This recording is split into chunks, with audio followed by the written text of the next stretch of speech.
ब्रह्मदेव पर आक्रमण कर उन्हें आतंकित करने का दुस्साहस कैसे किया तुम दोनों ने?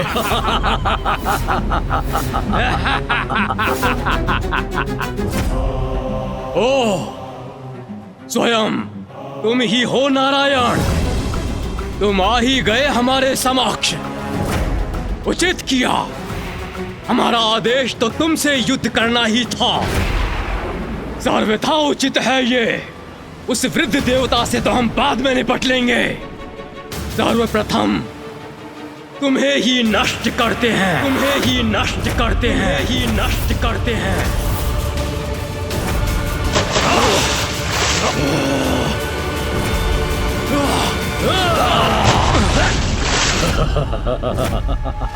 विष्णु, अब हम पर वार करने का दंड देंगे तुम्हें।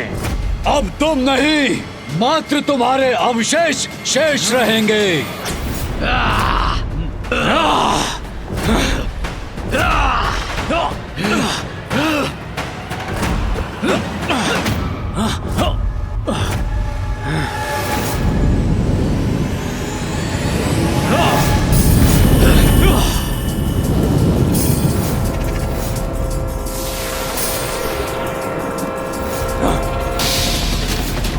इन दोनों दुष्टों ने तो विष्णुदेव पर आक्रमण कर दिया।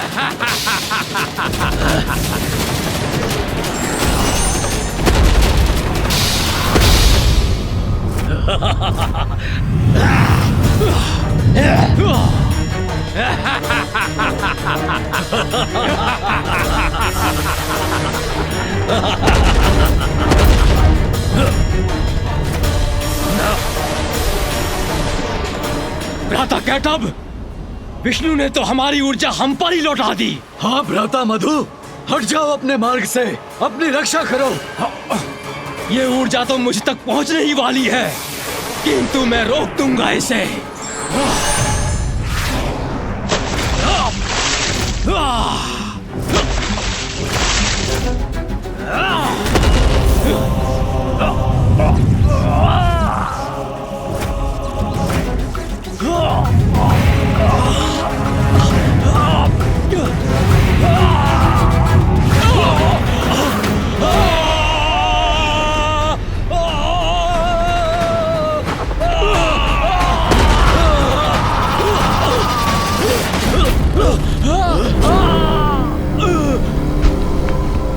जो उचित था वही हुआ।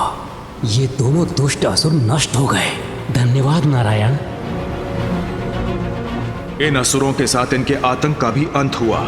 अब ब्रह्मदेव पुनः ध्यान मग्न हो सकते हैं।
ये कैसे संभव है?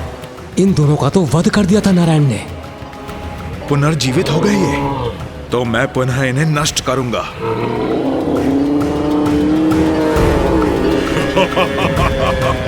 क्या हुआ विष्णुदेव? हमें पुनर्जीवित देखकर शक्ति में आ गए। अब हम तुम्हारा अंत करेंगे।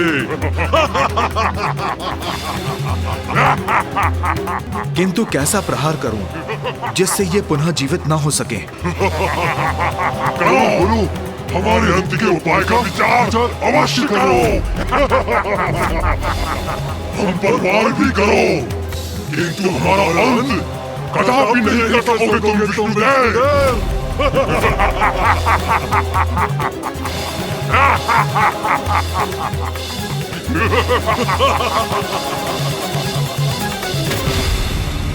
ये कैसे हुआ माँ?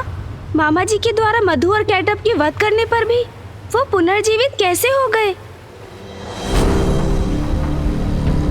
गणेश जी ने पुनः मां काली से प्रश्न कर दिया, कहीं वो पुनः गणेश जी से क्रोधित हो गई तो?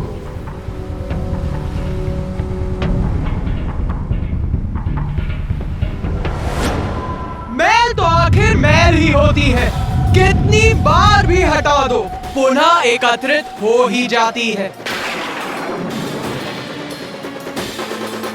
नारायण के कान के मैल से उत्पन्न हुए ये असुर कोई साधारण असुर नहीं थे, और उनमें प्राण तो मैंने ही फूके थे, तो उनका अंत इतनी सरलता से कैसे हो सकता था? फिर क्या हुआ माता? फिर क्या हुआ? फिर क्या हुआ? ये कैसा प्रश्न है?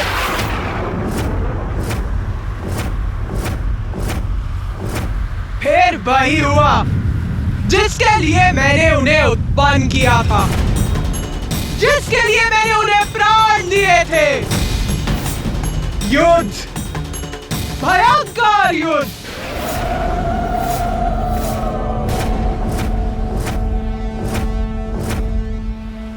युद्ध हुआ उन दोनों असुरों और मामा श्री हरि नारायण के मध्य?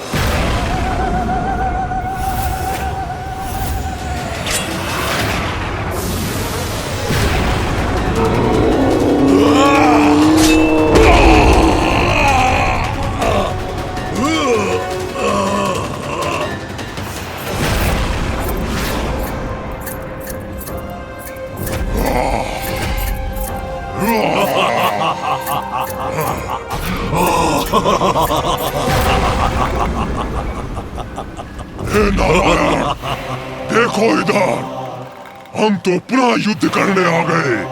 कुछ नहीं, तुम हमारा कुछ नहीं बिगाड़ सकते, अभी तो हम तुम्हारा अंत अवश्य करेंगे।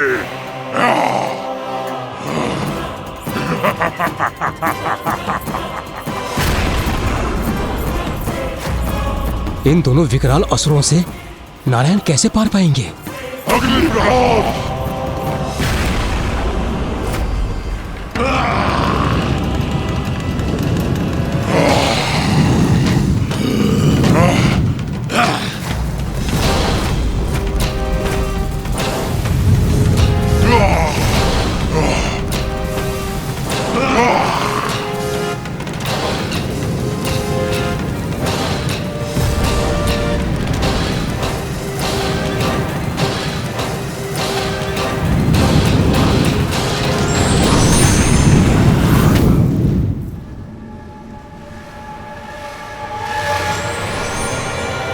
कहाँ देख रहे हो तुम दोनों? मैं वहां नहीं, मैं यहाँ हूँ।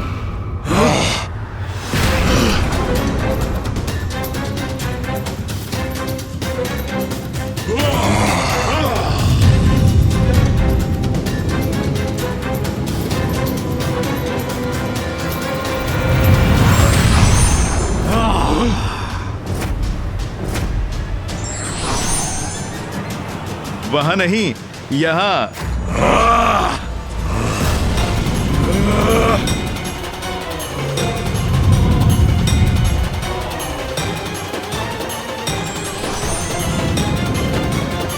तुम तो मुझे ढूंढ नहीं पाए, किंतु मेरे शस्त्र तुम्हें अब और समय नहीं देंगे। अब मैं अपने पाश से तुम दोनों का अंत करूंगा।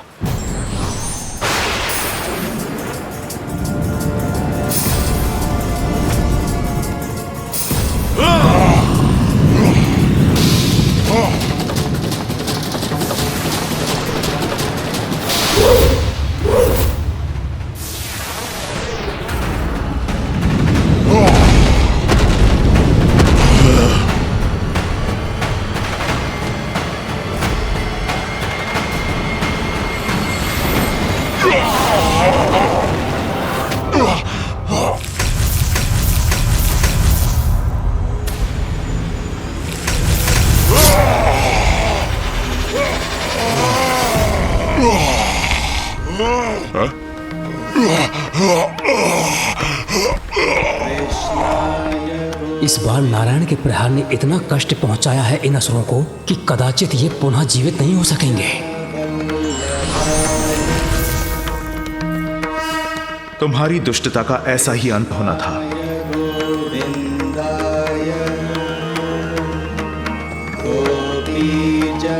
कदाचित इस बार सागर की गहराई में विलीन हो गए हैं ये दोनों।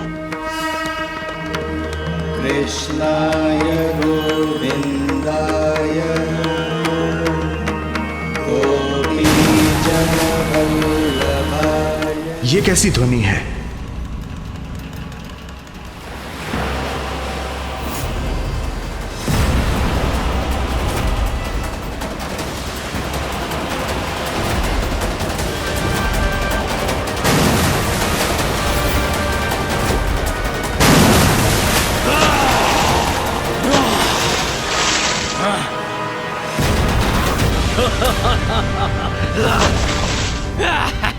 कहाँ जा रहे हो विष्णु?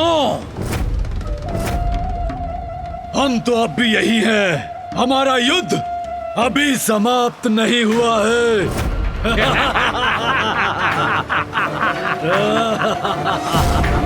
ये दोनों पुनः जीवित कैसे हो रहे हैं? क्या सोचा था तुमने? अंत हो गया हमारा।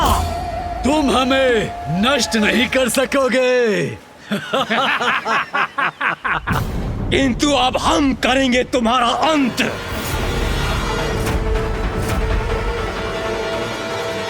फिर वो युद्ध सहस्त्रों दिव्य वर्षों तक चलता रहा, कभी जल पर,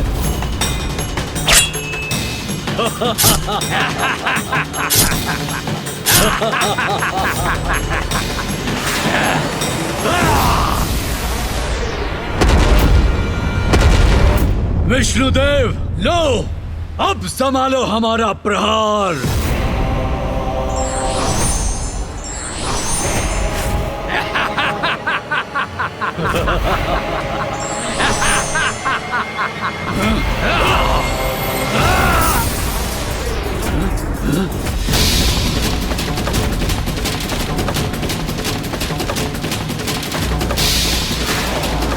अरे ये कैसी ऊर्जा है? इससे भी अपना बचाव करना होगा हमें।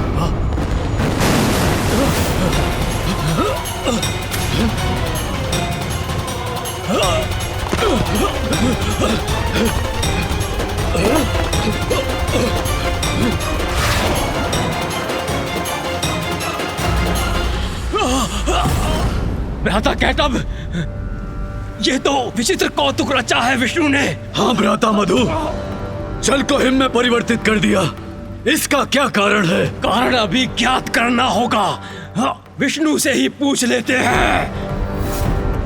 ये क्या किया तुमने विष्णुदेव? जल को ही हिम बना दिया। हिम से वध करोगे हमारा? हिम से जड़ कर दूंगा तुम दोनों को। हिम से जड़ कर देगा हमें भ्राता कैटब? हाँ भ्राता मधु, ये तो छल है इसका। इससे हमें अपनी रक्षा करनी ही होगी। अब ये क्या करने वाला है?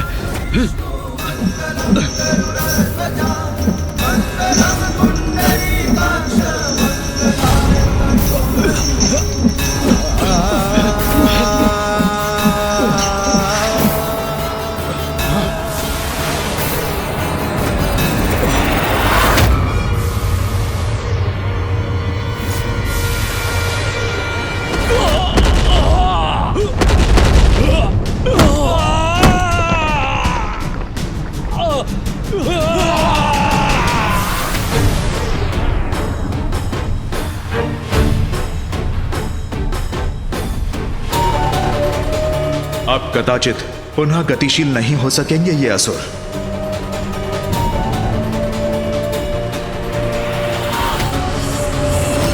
अंततः इन असुरों का अंत हो ही गया।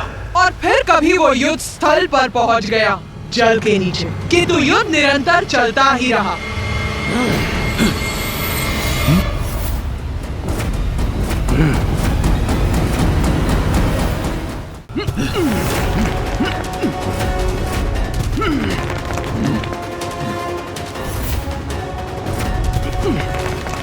इस हिम से मुक्त होना होगा।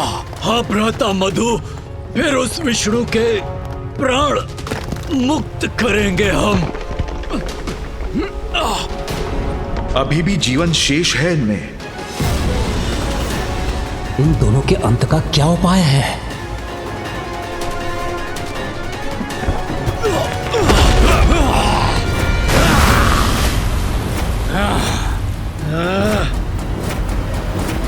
उत्तम क्रीड़ा थी ये विष्णुदेव, हमें आनंद आया। किंतु ये क्रीड़ा तो तुम्हारे अंत के साथ ही समाप्त होगी। इस बार किसी भी प्रकार इनका अंत अवश्य करूंगा मैं। विष्णुदेव, अभी तक तो इस वृद्ध ब्रह्मदेव के सिंहासन पर हमारी दृष्टि थी, किंतु अब हमें तुम्हारा आसन भी मोहित कर रहा है। यह अनेक शीश वाला जीव जिस पर स्थित होकर तुम हम पर वार कर रहे हो, तुम्हें पराजित कर मैं तुम्हारे इस आसन पर अवश्य स्थित होऊंगा और मेरा भ्राता कैटभ इस वृद्ध ब्रह्मदेव के आसन पर। क्यों भ्राता कैटभ? हाँ भ्राता मधु, अब हमें ये शीघ्र करना चाहिए।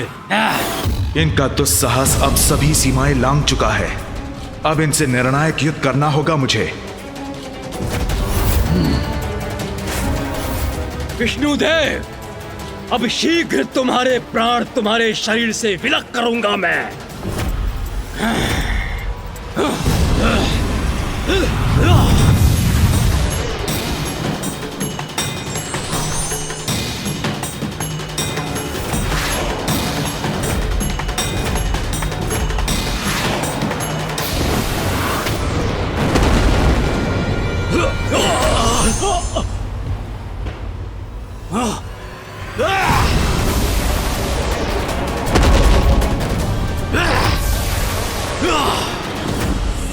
विष्णु के आसन, अपने शीश झुकाओ हमारे समक्ष।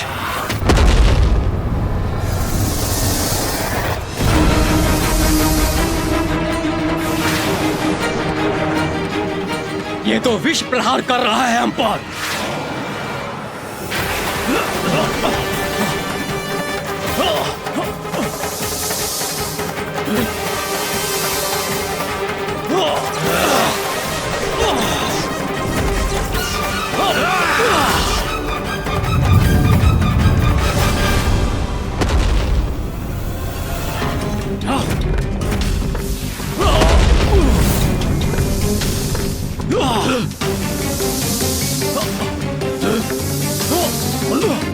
इतने प्रचंड प्रहारों के पश्चात भी ये दोनों जीवित कैसे हैं?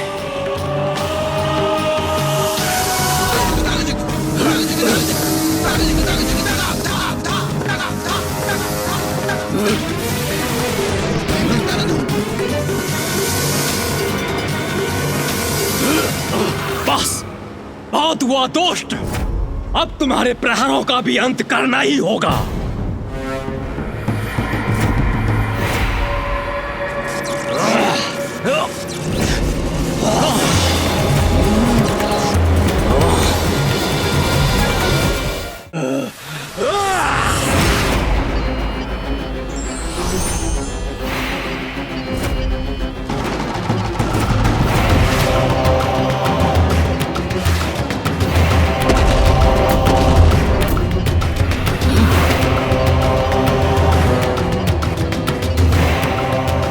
इसी प्रकार नारायण और मधु और कैटभ के मध्य भयंकर युद्ध चलता रहा। नारायण ने उन दोनों असुरों का सहस्त्र बार वध किया और उतनी ही बार वो न केवल पुनर्जीवित हुए, अपितु और शक्तिशाली और विशाल, गतिशील और दुष्टता से परिपूर्ण होकर पुनः युद्ध करने पहुंच गए।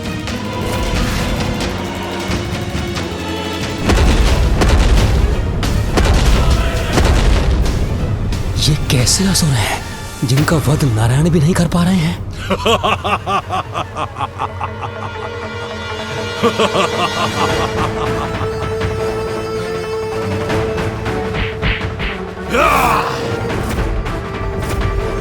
बस बहुत हो गया। माता का आदेश था कि तुमसे युद्ध करना है। हो गया युद्ध। अब सर्वनाश होगा तुम्हारा। माता का आदेश था, नारायण से युद्ध करना था इन्हें।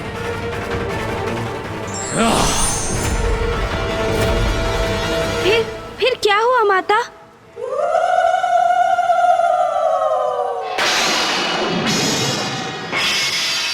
वही हुआ जो श्री महाकाली की इच्छा थी, जो मेरी इच्छा थी। क्या इच्छा थी माँ आपकी? तमसो माँ ज्योतिर्गमय, अंधेरे पर प्रकाश की विजय अवश्य होती है, किंतु प्रयास करते रहने और उचित समय आने पर न पूर्व न उसके पश्चात इसका प्रभाव हमेशा सृष्टि पर पड़ता है, जिसका परिणाम हमेशा सकारात्मक होता है। मनुष्य ही नहीं अपितु स्वयं ईश्वर को भी अपने कर्तव्य का पालन करना अनिवार्य होता है। यही संदेश उनकी लीला से हम प्राणियों को मिलता है।